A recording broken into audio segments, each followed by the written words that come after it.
Assalamualaikum warahmatullahi wabarakatuh. Saya Viola Asti Lestari, NPM 1903090051,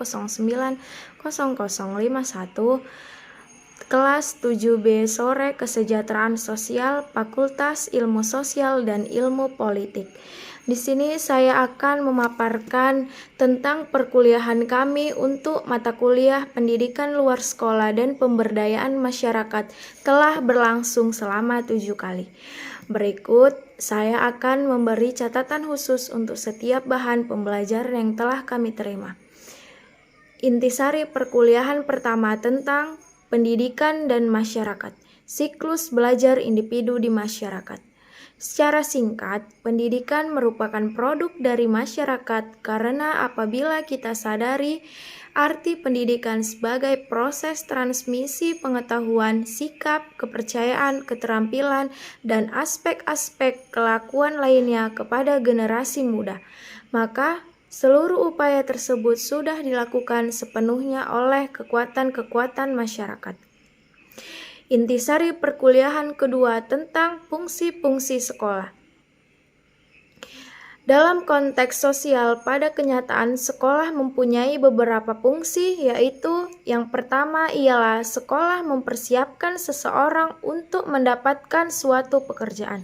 Yang kedua, sebagai alat transmisi kebudayaan. Yang ketiga, sekolah mengajarkan peranan sosial. Yang keempat, sekolah menyediakan tenaga pembangunan. Yang kelima, sekolah membuka kesempatan memperbaiki nasib. Yang keenam, menciptakan integrasi sosial. Yang ketujuh, kontrol sosial pendidikan. Perkuliahan ketiga tentang perubahan sosial dan pendidikan. Ada masyarakat yang sangat cepat mengadopsi suatu perubahan. Ada yang lambat, bahkan ada yang sangat skeptik, di samping yang terjadi pada kenyataan anggota masyarakat umumnya. Unsur-unsur yang dapat dijadikan referensi oleh seseorang atau masyarakat terhadap proses adopsi perubahan itu diantaranya ialah orang tua, pemuka masyarakat baik formal maupun non-formal, teman dekat, figur idola, dan orang yang paling berpengaruh terhadap diri seseorang. Perkuliahan keempat tentang konstitusionalitas pendidikan. Prinsip penyelenggaraan pendidikan. Yang pertama, secara demokratis dan keadilan serta tidak diskriminatif dengan menjunjung tinggi HAM, nilai keagamaan, nilai kultural, dan kemajemukan bangsa. Yang kedua, sebagai satu kesatuan yang sistematik dengan sistem terbuka dan multimakna. Yang ketiga, sebagai suatu proses pembudayaan dan pemberdayaan peserta didik yang berlangsung sepanjang hayat. Yang keempat, dengan memberi keteladanan, membangun kemauan, dan mengembangkan kreativitas peserta didik dalam proses pembelajaran. Hak dan kewajiban warga negara, orang tua, masyarakat, dan pemerintah. Setiap warga negara mempunyai hak yang sama untuk memperoleh pendidikan yang bermutu. Warga negara yang memiliki kelainan fisik, emosional, mental, intelektual, dan sosial berhak memperoleh pendidikan khusus.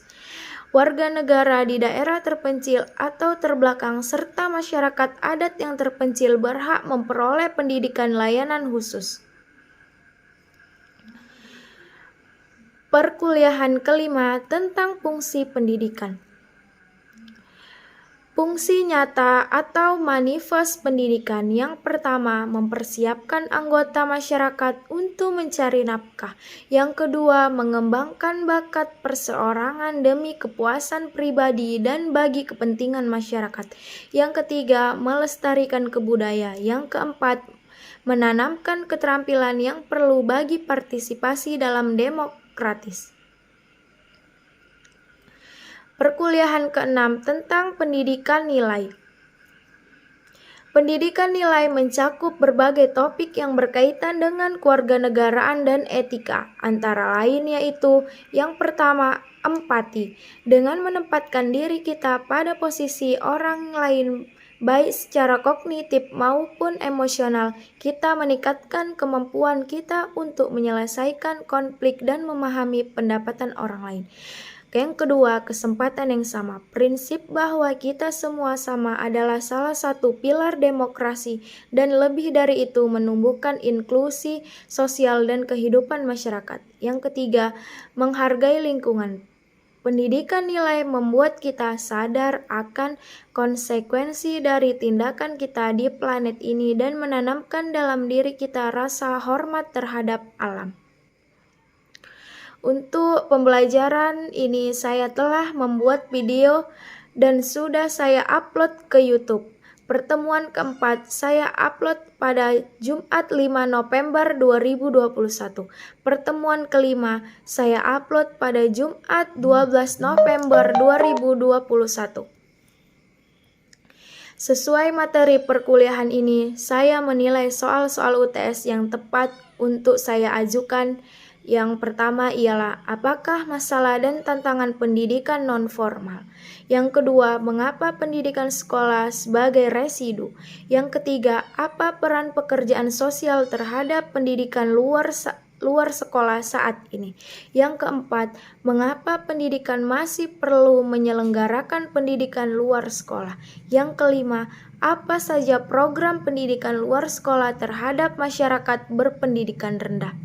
Cukup sekian mata kuliah pendidikan luar sekolah dan pemberdayaan masyarakat.